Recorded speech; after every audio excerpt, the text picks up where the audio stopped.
Kumakain agad ng saging guys itong isang inahin nating kambing na bago pa lang nanganak. Bale kinuhanan nga namin guys ng saging itong bagong panganak namin na kambing para nga magkaroon siya ng sustansya at energy na rin guys para makabawi sa panganganak niya. Nga pala guys, yung mga saging na binigay namin ay yan yung mga spotting or may mga sira yung kanilang bunga kaya binigay na lang din namin sa kambing para nga din naman guys na hindi ito masayang at makakain pa naman din nila. At kung napapansin nyo guys, itong si Kitty nga ay dumidede na siya sa kanyang nanay at talagang nabubusog na rin siya. O diba, habang yung nanay ay kumakain ng saging, eto namang si Kitty ay dumidede sa nanay niya.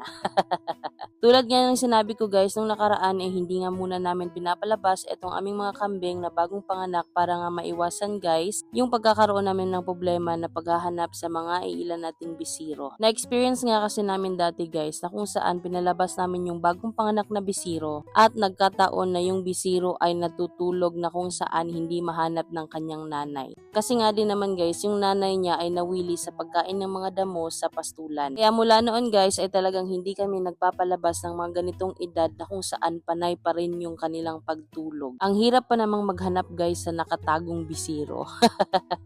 Lalo pat ganito yung kulay ni Kitty guys, nako, pag nasa pastulan ito guys talagang mahihirapan kang maghanap. Kaya might as well guys, dito na muna sila sa loob ng aming yard para nga din ma-monitor namin at maiwasan yung ganong tsansa. Yun lang!